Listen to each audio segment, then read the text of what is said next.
with or connected with this Ding an sich. In that way, that's what Heidegger called that as being in the world. So this being in the world is not like is a cognitive subject go into the world, but you are already in the world, and then this extended in some mode of being, such as language, such as cognition, such as perception.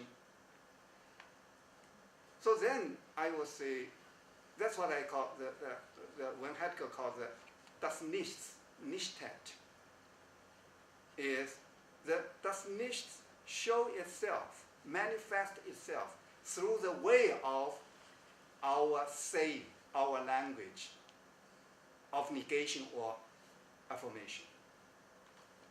So if we follow that way, I think that's what I say. That also in Renaissance with what Lao Tzu said of this Tao, is Taoing. Let's transition for now, and we can go back to these conversations in the afternoon as well. The last speaker for the morning,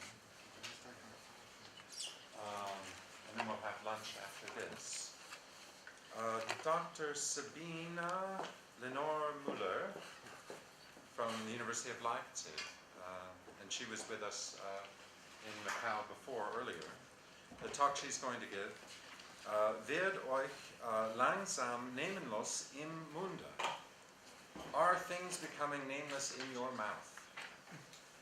Rilke and a philosophy of the unsayable. So 1 second, I'll just put on a picture or two. Well, thank you very much, William, for the invitation. I feel a few words are in order, since I think the odd one out, not being a philosopher. But I have spent the last 4 years basically researching the link between Rilke and Yeats and their conceptions of unity of being. And I found at every step of the way that the inability to express or the refusal to say, to name this unity and thus to grasp word totality was absolutely crucial to their work and to this project, and became really fundamental to my reading of Rilke. I hadn't known the word apophasis before William presented me with this book last fall, and when I started reading this, I thought, oh wow, where was this 2 years ago? I had to develop a lot of stuff myself, but I found nevertheless a lot of convergences, and I took so much from it. It's infinitely rich, and I'm really happy I can be here and relate now a bit of Rilke to William's thoughts. So.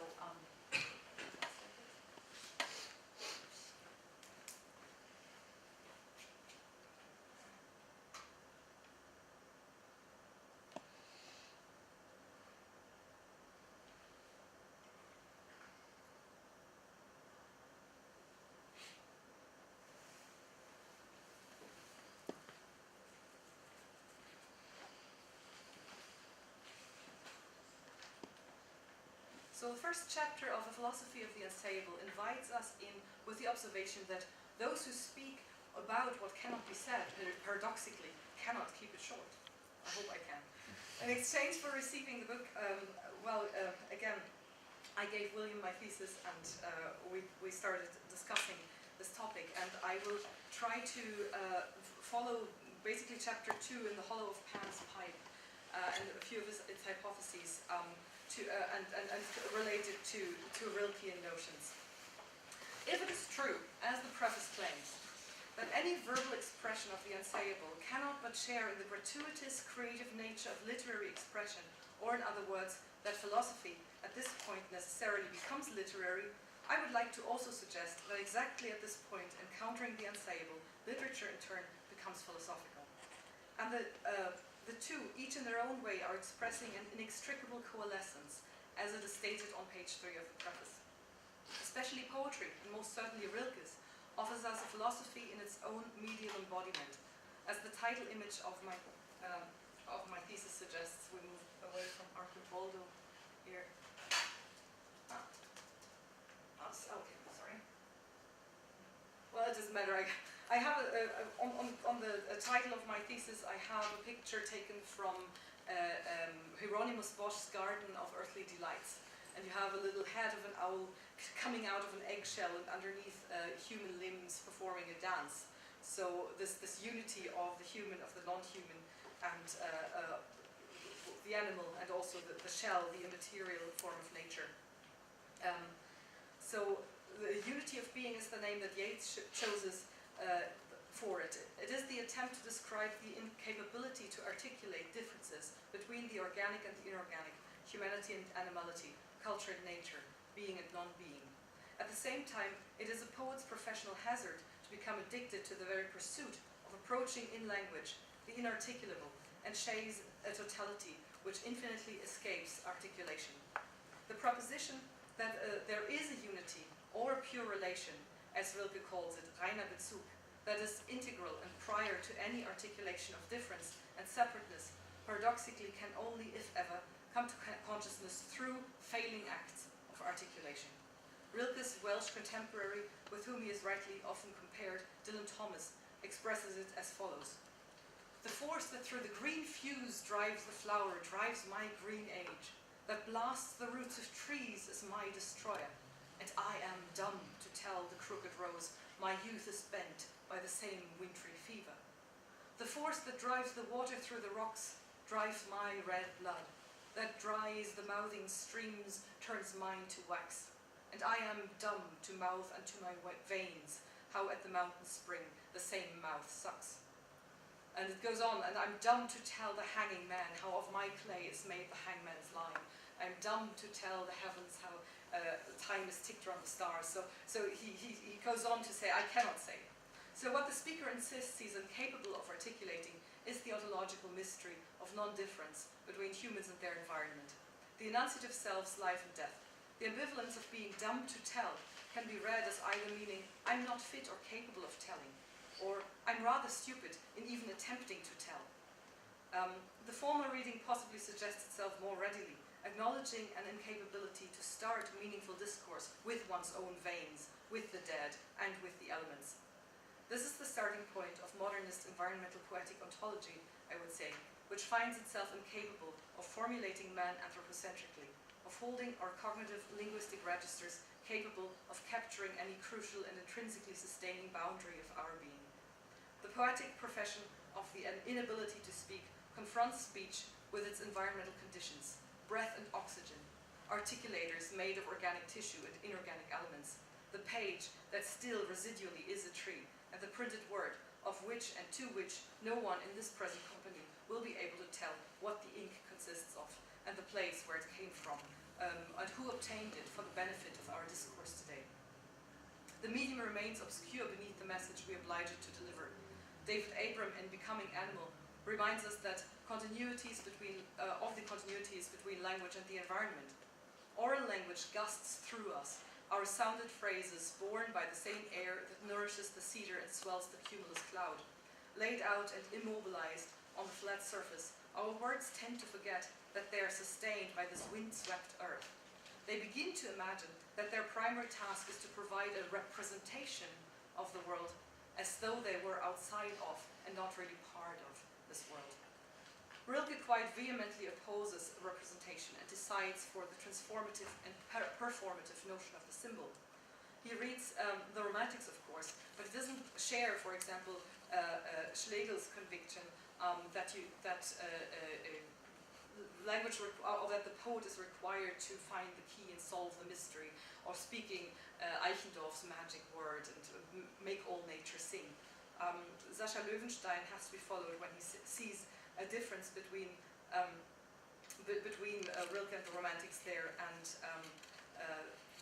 refuses to acknowledge that Rilke sees himself as a namer of things, of essences. For Rilke, as a matter of fact, language can become part of a destructive form of extinction. And from the very beginning, I mean, most of you would possibly associate Rilke with the Duino elegies and the sonnets to Orpheus, but basically from the onset of his oeuvre in 1899 in a little collection called Mir zur Feier, he says the following: Ich fürchte mich so vor dem Menschenwort, sie sprechen alles so deutlich aus. dieses heißt Hund und jenes heißt Haus und hier ist Beginn und das Ende ist dort. I'm so afraid of the word of man. They speak everything so clearly. And this is called dog and that is called house. Beginning is here and the end is there. Their sense makes me anxious. They're toying with derision. They know everything that was and will be. No mountain to them is marvelous. Their gardens and properties border on God. I always want to warn and oppose. Stay away. I love to hear the things singing. You speak them. They are rigid and still. You kill all the things. Ernst-Peter Fischer in his article Vom Umbringen der Dinge, of the killing of things, neue Denkerfahrungen in Naturwissenschaften im 1900, New Ways of Thinking in the Natural Sciences around 1900, observes that around the 1900s we were approaching a final elucidation of things. Mathematicians were accumulating their last questions, and the biologist Ernst Haeckel in his famous Welträtsel made tangible the disappearance of even the last of life's secrets. The sciences, Fischer continues, believed in a singular, concretely visible reality which became ever more precisely measurable and ever more accessible. Rilke's poetry veritably crashed onto this stage with his call for apophasis, and he prefigured Jung's and Freud's work and whatever else was done in terms of relativity and uncertainty in the sciences later. The renunciation of naming and objectifying is deeply relevant to an age of ever more apparent ecological crises. Apophasis, as a renunciative act, abstaining from naming and objectifying is crucial. For example, when we think about the genetic code and the human audacity to manipulate it, regardless of environmental contingencies, altering the very language of organic being, which we would half understand. Dana Phillips in Is Nature Necessary and Bill McKibben in The End of Nature have thematized technological ways of saying as means of the eradication of wilderness through technologically re-articulated nature. So if we have a genetically modified field of corn, is this still nature or is this text? If the creatures in the pond that you're fishing are actually geotagged and you can track them on your mobile phone, are you still interacting with nature or with language? One of the sources of apophasis in Rilke is the relinquishing of subjectivity. In chapter 2, in the hollow of Pan's pipe, we find a very relevant statement. Reason and subject alike are broken open and mediated by all that is other to or is not them. Neither has any content that it can hold on to as exclusively its own. All is subject to a process of infinite mediation, and that we find a lot in Rilke's conception of self and environment around that time. He worked in Wolfswede, the famous artist's colony in the north of Germany, being commissioned to write a monograph, and he interacts with a picture by Heinrich Vogler, which is called Melusinenmärchen, a mermaid's tale. Maybe what is most unforgettable about this image is how the mermaid girl is entwined with this confusion of overabundant things, so that it is impossible to tell where she begins and whether these are the eyes of the forest itself, opening curiously and startled at the same time in front of the stranger. This oscillating figure, looking out of the glimmering, wavering depths of the forest, flimmernde Tiefe, halfway between human and forest, encounters the dumb Iron Man, who can only stand there in his armor, hot and helpless. So Rilke continues throughout his whole early poetic oeuvre to have doubts. Where do I begin? Ich weiß nicht, ob ich nicht auch noch die Welle im Teiche bin. So he doesn't. Kann mir einer sagen, wohin ich mit meinem Leben reiche? Can anybody tell me where my life extends to? And that life basically being provided and mediated by nature. Landscape he actually phrases as that which stands there with no hands and no face, or it is all face, and has through the unsurveyable size of its traits a fearful and oppressive effect on human beings. So our own form, the body and its senses, has in traditional humanism congealed nature as exterior, but in including the human in the living flesh of nature, Rilke moves the moment of estrangement to the inside, to the moment when human logos encounters its own forgetfulness of how it is nature which instantiates it, along with the body and its senses, and which then in turn comprehends it as an outside.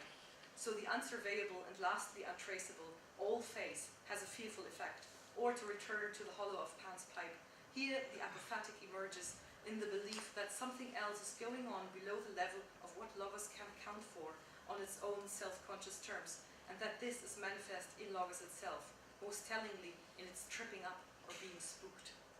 So when there is this moment of unspeakability, I think it's also something about the ground of speech that comes to consciousness, and actually has this slightly uncanny effect.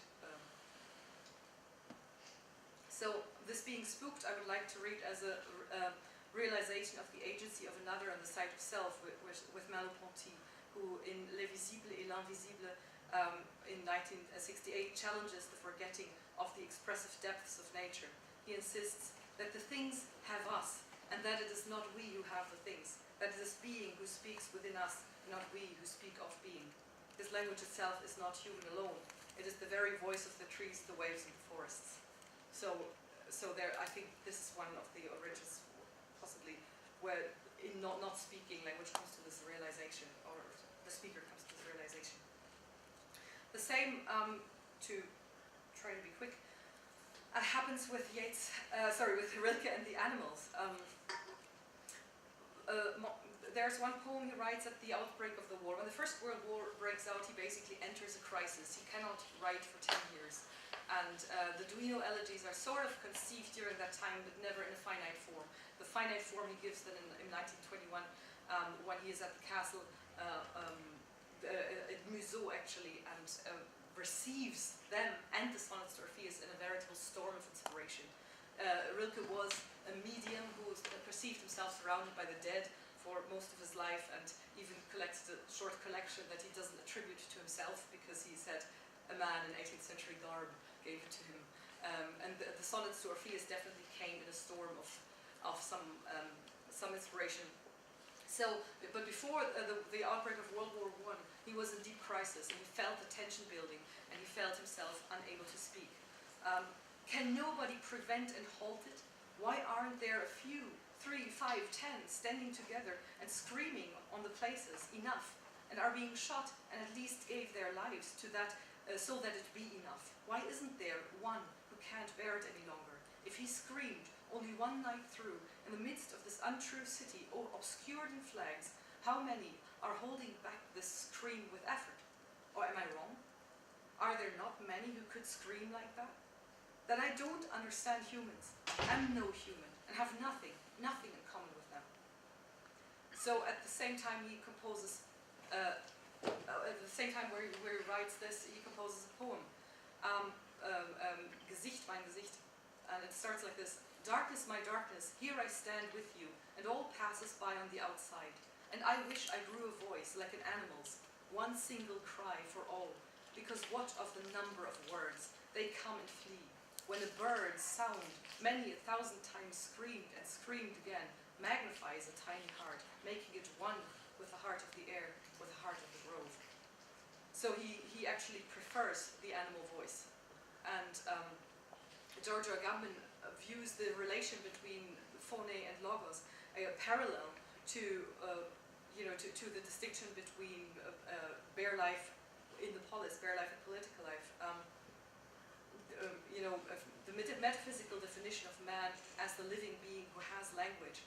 And again, as I mentioned earlier, in the open on man and animal, Agamben further insists that there must be a refusal to articulate the differentiation between exactly that, or to refuse that moment where we differentiate between phone and logos, where we erect the boundary that differentiates between what is good life in us and what is bare life in us, what is animal and what is man.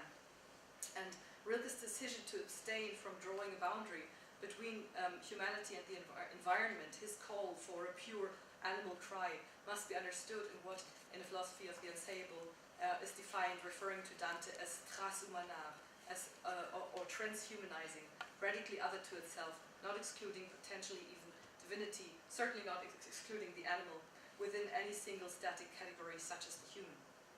In the Duino elegies, Rilke wanders consciously into that dark abyss of Apophatic.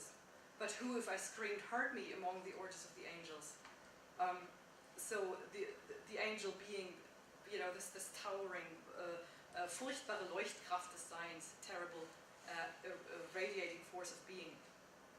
So when Heidegger encounters Rilke and Parmenides, his treatment is redolent with the fear of the implications perceived within, for example, the eighth elegy.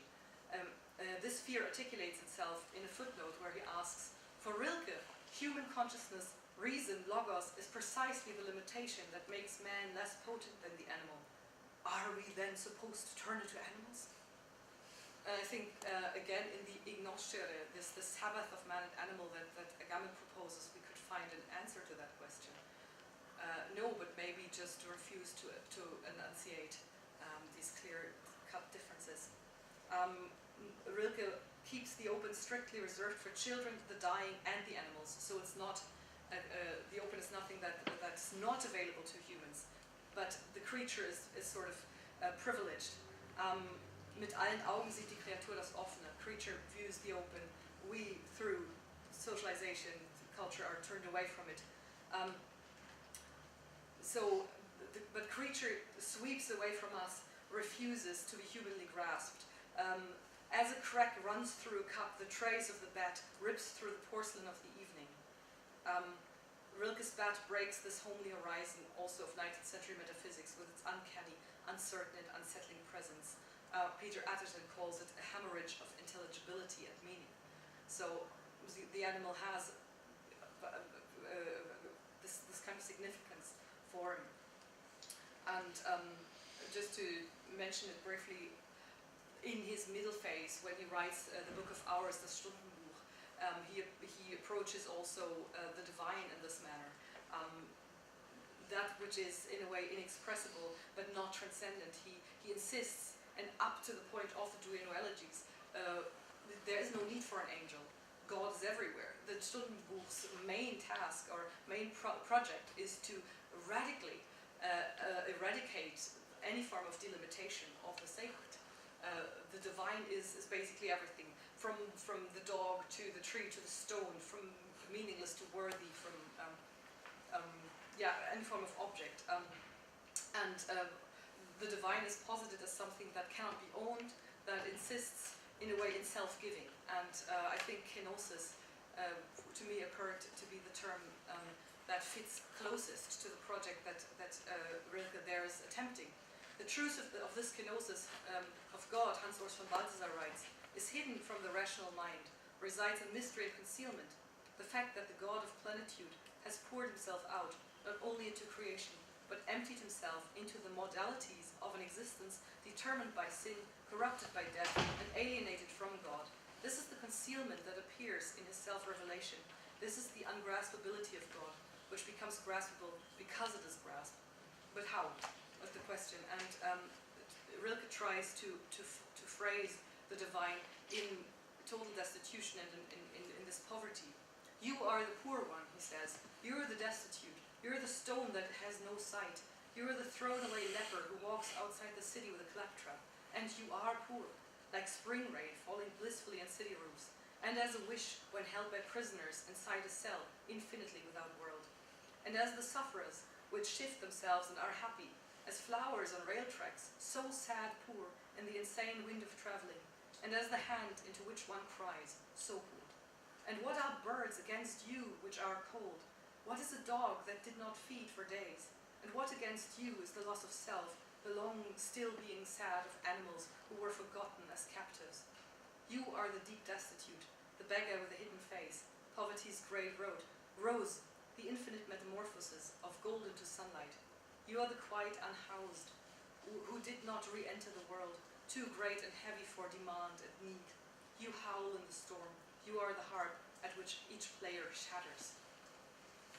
So through these endless iterations of you are, here you are, basically he arrives at this dissolution, this kenosis, the solving of God into shattering, into giving away.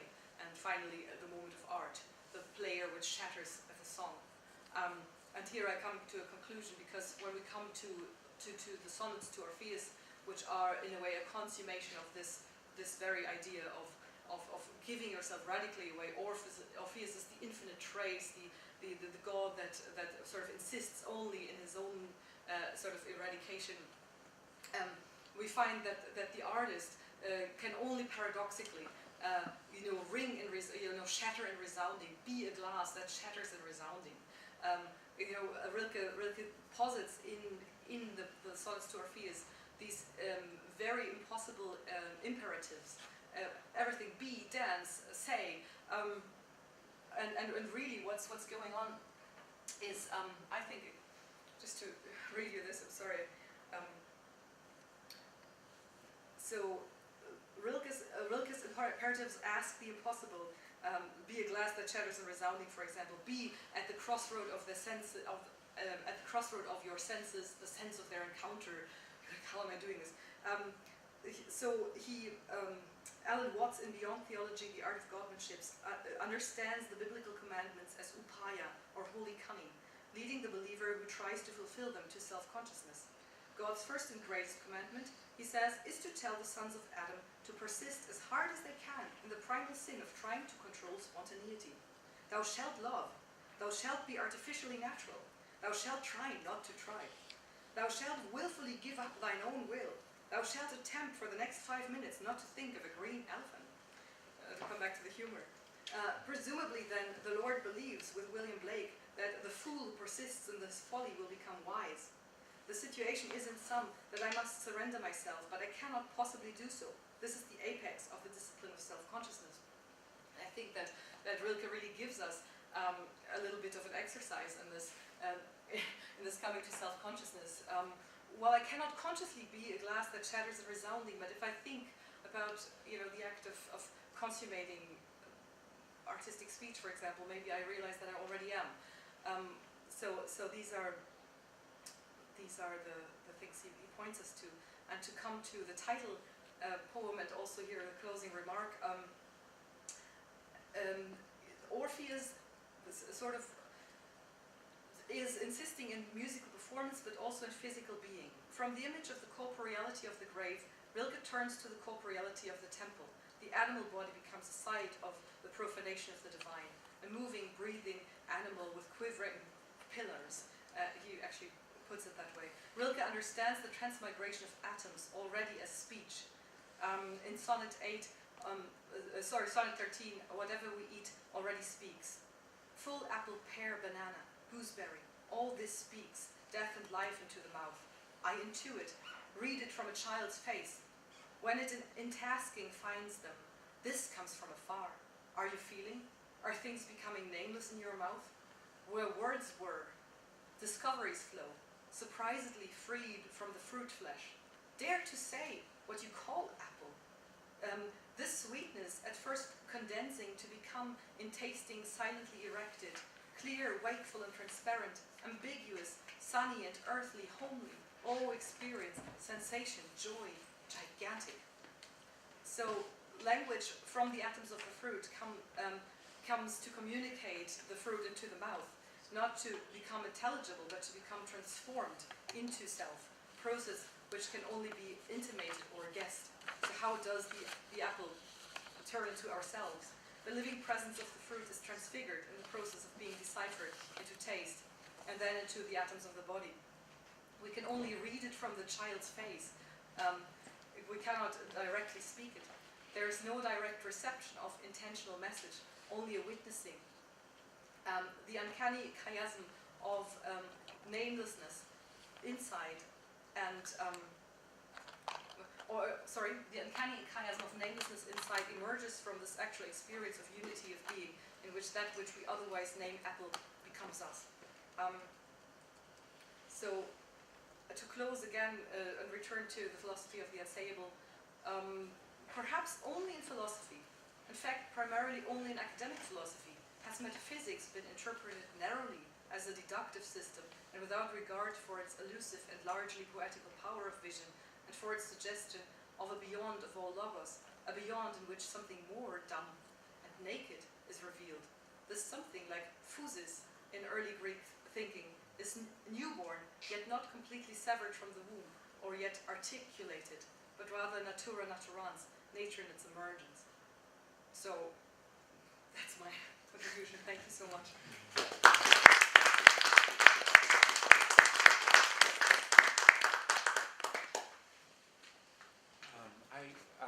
I'd like us to have more time to talk